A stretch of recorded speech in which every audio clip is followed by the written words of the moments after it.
आइए आज हम लोग बात करते हैं कि किस तरह से प्रारंभिक शिक्षा में सबसे पहले जो युग आया वो वैदिक काल का आया। वैदिक कालीन की शिक्षा के विषय में हमने पढ़ा। उसके बाद हमने पढ़ा किस तरह से बौद्ध कालीन शिक्षा ने अपना जो है विस्तार किया, किस तरह से लोग बौद्ध कालीन शिक्षा की तरफ आकृष्ट हुए। उसी क्रम में आइए आज हम बात करते हैं मुस्लिम कालीन शिक्षा की। तो मुस्लिम कालीन जो शिक्षा है इसका समय जो है 1200 ईस्वी से लेके 1757 ईस्वी तक माना जाता है। ठीक है, अब आइए हम सबसे पहले जानने की कोशिश करते हैं कि कौन कौन से कारण थे जिससे मुस्लिम कालीन शिक्षा का उदय हुआ। ठीक है, तो हमारे पास दो तरह की परिस्थितियां होती हैं। एक, हम अपनी स्वेच्छा से किसी चीज को अपनाते हैं और कई बार ऐसा भी होता है कि जबरदस्ती वो चीज हमारे ऊपर आरोपित कर दी जाती है। मुस्लिम कालीन शिक्षा भी कुछ इस तरह से ही थी। जैसा कि आपको इतिहास में पढ़ा होगा आपने कि महमूद गजनी ने भारत की अकूत संपदा को लूटने के लिए भारत पर 17 बार आक्रमण की।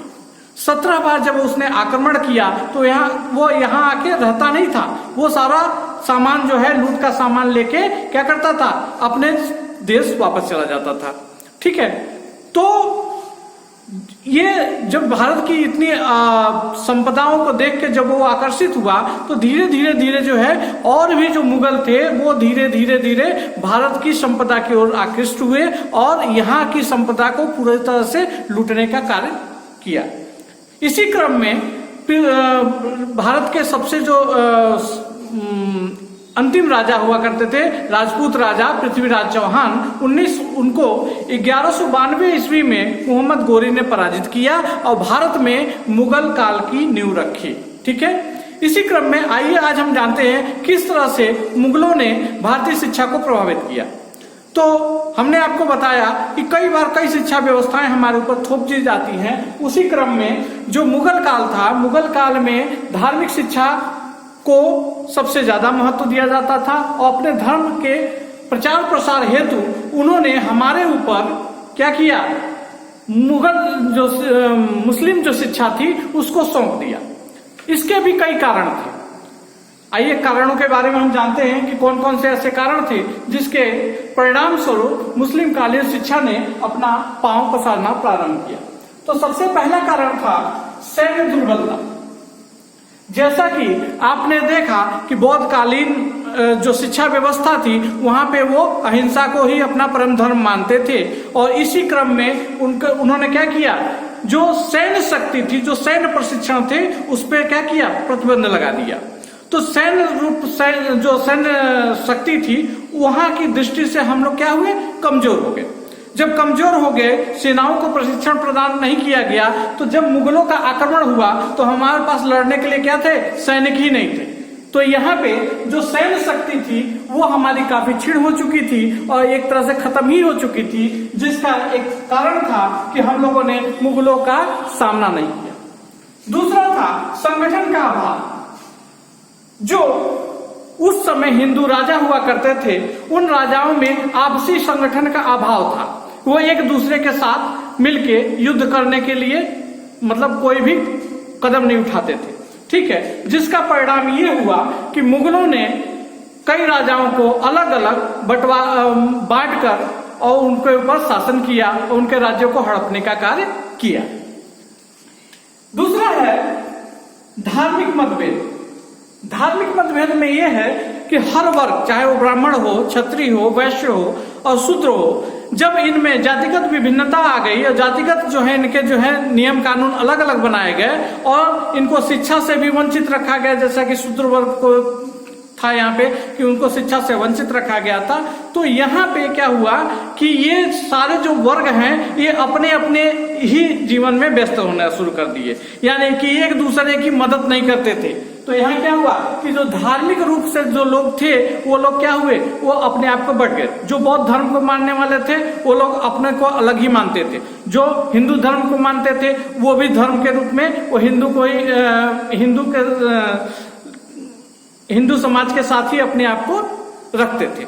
इस तरह से जो है क्या हुआ, धार्मिक मतभेद जो हुए, धार्मिक मतभेद ने क्या किया कि धीरे धीरे धीरे यहाँ पे मुगलों के आक्रमण को एक आमंत्रण दे दिया। ठीक है, अगला है विभक्त समाज। विभक्त समाज क्या होता है कि विभक्त समाज, अगला है धार्मिक मतभेद। धार्मिक मतभेद क्या होता है, कई धर्मों को मानने वाले लोग थे, जैसे कि हिंदू धर्म, बौद्ध धर्म, ठीक है, इसी तरह से ईसाई धर्म वगैरह भी थे जो बाद में आया, उसके बारे में हम बाद में डिस्कस करेंगे। लेकिन यहाँ पे क्या हुआ कि धार्मिक मतभेद थे, कुछ लोग बौद्ध को मानते थे और कुछ लोग हिंदू को मानते थे। ठीक है, यहाँ पे ही क्या हुआ कि जो धार्मिक मतभेद है, जिसने क्या किया कि मुस्लिम कालीन शिक्षा को क्या किया, अपनी ओर आकृष्ट किया। इससे क्या हुआ कि कुछ लोगों का रुझान मुस्लिम काल के मुस्लिम धर्म के तरफ भी बढ़ा।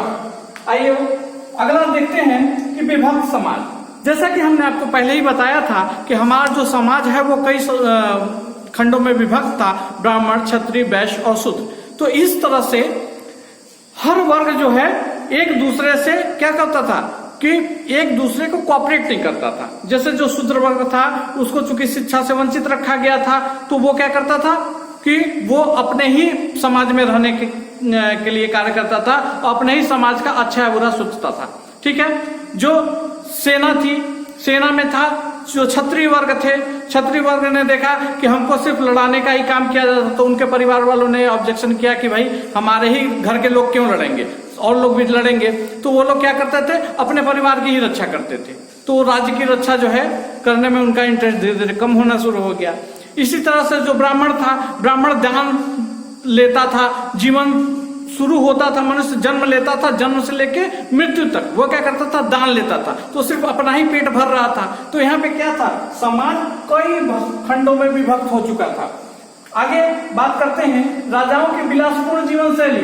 यहीं पे धीरे धीरे धीरे जो है जो राजा थे उनके अंदर विलासता आ गई। क्या करने लगे, वो राजा जो है अपना मनोरंजन करते थे, शिकार खेलते थे, नृत्य देखते थे, इस तरह के बहुत सारे विलासतापूर्ण जीवन शैली को उन्होंने आत्मसात कर लिया, जिसका परिणाम हुआ कि उनकी जो शक्ति थी वो धीरे धीरे क्षीण होती चली गई। ठीक है, अगला देखते हैं कर्म की उपेक्षा यानी कि धर्मांधता। कर्म की उपेक्षा क्या है कि लोग जो है जीवन का अंतिम लक्ष्य, जैसा कि आपको वैदिक युग में मैंने बताया कि जीवन का जो अंतिम लक्ष्य थी क्या था, मोक्ष की प्राप्ति। उस तरह जो बौद्धकालीन शिक्षा थी उसने भी जीवन के अंतिम लक्ष्य को क्या कहा, निर्वाण की प्राप्ति। तो इस तरह से क्या हुआ कि लोग कर्म को छोड़ दिए, कर्म को जो है सेकेंडरी मानने लगे और धर्म का जो अंतिम लक्ष्य है उसी को प्रथम वरीयता देना प्रारंभ कर दिया। तो ये सारे कारण थे मुस्लिम कालीन शिक्षा के प्रसार के। आइए हम बात करते हैं कि कौन कौन से संस्कार थे, कौन कौन से आइए अब हम जानते हैं कि मुस्लिम कालीन शिक्षा के क्या उद्देश्य थे। तो सबसे पहले हम बात करेंगे ज्ञान का प्रसार। जैसा कि मैंने आपको बताया कि किसी भी शिक्षा व्यवस्था को किसी भी समाज पर लागू करने के लिए उसमें कुछ ऐसे ऐसे प्रावधान करने चाहिए जिसके वजह से लोगों का आकर्षण उस शिक्षा व्यवस्था की ओर हो। जैसा कि बौद्ध धर्म में मैंने आपको बताया था कि अहिंसा, ठीक, सैन्य शक्ति जो है खत्म कर दी गई थी। उस समय जो है क्या हुआ था कि लोगों का आकर्षण था। ऊपर से कई वर्गों के शिक्षा की बात की गई थी, यानी कि उसमें जो है किसी भी वर्ग को जो है शिक्षा से वंचित नहीं रखा गया था। तो इसी तरह से जो मुस्लिम काल था, मुस्लिम काल ने भी अपनी शिक्षा को बढ़ावा देने के लिए, लोगों को आकर्षित करने के लिए कुछ प्रावधान किए, जिसमें सबसे पहला आता है ज्ञान का प्रसार। ज्ञान के प्रसार में मोहम्मद साहब जो इनके पैगंबर हैं, मोहम्मद साहब, वो कहते हैं कि किसी भी बालक को धन देने से बेहतर है कि उसको ज्ञान दिया जाए। यानी कि ज्ञान रूपी धन की बात कही थी और कहा था कि अगर किसी व्यक्ति को आप धन के बदले ज्ञान देते हैं तो वो उसके जीवन में ज्यादा मायने रखता है, यानी कि वो समाज में जो है क्या करेगा, ज्ञान से धन की प्राप्ति कर सकता है। लेकिन धन से ज्ञान की प्राप्त करना थोड़ा मुश्किल है। ठीक है, फिर बात करते हैं इस्लाम का प्रसार। इस्लाम का प्रसार यानी कि यहाँ पे इस्लाम धर्म का प्रसार की बात की गई है। इस्लाम धर्म क्या है और उसके नियम क्या हैं, कौन कौन से ऐसे नियम हैं जिसको मनुष्य जो है आत्मसात कर सकता है। ठीक है, तो यहाँ पे इस्लाम धर्म के प्रसार की बात कही गई। आइए जानते हैं मुस्लिम कालीन शिक्षा के उद्देश्य। तो मुस्लिम कालीन शिक्षा के सबसे पहले उद्देश्यों में हम बात करेंगे ज्ञान का प्रसार। मैंने आप लोगों को पहले भी बताया था कि कोई भी धर्म है, चाहे बौद्ध हो चाहे वैदिक युग हो, इन धर्मों में क्या था कि लोगों को अपनी ओर आकर्षित करने के लिए, उनको अपनी शिक्षा व्यवस्था से जोड़ने के लिए बहुत सारे ऐसे नियम जो बनाए गए थे, ऐसे उद्देश्य निर्धारित किए गए थे जिससे लोगों का आकर्षण क्या हो, उस धर्म की ओर हो। इसी क्रम में मोहम्मद साहब जो मुस्लिम कालीन शिक्षा व्यवस्था है उसके विषय में कहते हैं कि किसी भी व्यक्ति को, यानी कि किसी भी बालक को अगर आप धन देना चाहते हैं तो धन के बदले उसे ज्ञान दें। यानी ज्ञान को क्या बताया उन्होंने, अमृत रूपी बताया कि जो ज्ञान है वो क्या है, अमृत के समान है। ठीक है, तो सबसे पहले क्या करना है कि हमको ज्ञान का प्रसार करना है। ज्ञान का प्रसार करना है बालक के अंदर जो है, हम ज्ञान को इस तरह से प्रसारित करें ताकि जो है बच्चा समझ सके और वो समाज भी समझ सके कि ये लोग ज्ञान को महत्व दे रहे हैं, अतः हमको क्या करना चाहिए कि हमको इस धर्म की शिक्षा प्राप्त करनी चाहिए। यानी कि यहाँ पे ज्ञान को सबसे पहला महत्व दिया गया है। दूसरा है इस्लाम का प्रसार। ठीक है, तो जो भी मुस्लिम कालीन शिक्षा व्यवस्था में लोग थे जो शिक्षा देने का कार्य कर रहे थे, उनको एक साथ दिशा निर्देश प्रदान किए गए थे कि वो इस्लाम धर्म का प्रसार उस अमुक देश में जिसपे हम उस अपनी शिक्षा का प्रसार करने जा रहे हैं, वहां के देश के कोने कोने तक हम करेंगे। यानी इस्लाम क्या है, इस्लाम को जानो, इस्लाम की क्या क्या अच्छाइयां हैं उसको पहचानो, इस्लाम किस तरह से लोगों को जीवन जीने की कला देता है, इसके विषय में इस्लाम के प्रसार को उन्होंने दूसरा उद्देश्य के रूप में लिया। तीसरा क्या है, मुस्लिम संस्कृति का प्रसार। मुस्लिम कालीन जो संस्कृति है, कौन कौन से रीति रिवाज हैं, कौन कौन से संस्कृतियां हैं जिनको हम आत्मसात कर सकते हैं। तो यहाँ पे बहुत अधिकतर देखने को ये मिला कि जो हिंदू वर्ग था, चाहे जो बौद्ध शिक्षा ग्रहण करने वाले लोग थे समाज के, वो लोग क्या हुए कि यहाँ पे देखे कि जो मुस्लिम संस्कृति है वो कई मामलों में हमको अपनी ओर आकर्षित कर रही है। जैसे कि वहां पे था कि पर्दा प्रथा, नारियों की स्थिति जो है वो दयनीय होती जा रही थी। वहां पे जो उनका ऐश्वर्य था, उनकी सुंदरता था, उसको देख के जो राजा, आपने पढ़ा भी होगा कि राजा जो है जो भी स्त्री सुंदर उनको दिखाई पड़ती थी उनको उठा ले जाते थे। किसी के घर में कोई स्त्री अगर सुंदर है तो उसको भी राजा जो उससे विवाह कर लेता था। तो यहाँ पे लोगों को आकर्षित किया पर्दा प्रथा। जैसा आपने देखा है कि मुस्लिम समाज में आज भी पर्दा प्रथा को ज्यादा महत्व दिया जाता है।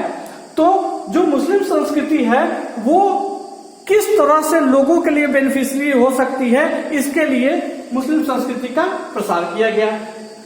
धार्मिकता का समावेश, अगला है धार्मिकता का समावेश। यानी कि यहाँ पे इन्होंने कहा कि आप बच्चे को तो पढ़ाइए, लेकिन आपका पढ़ाने का आधार क्या है, वो धर्म के प्लेटफॉर्म पे होना चाहिए। यानी कि जीवन का अंतिम उद्देश्य जो है वो इस्लाम धर्म को मानना ही होगा, ये उनका उद्देश्य था। ठीक है, आगे देखिए विशिष्ट नैतिकता का समावेश।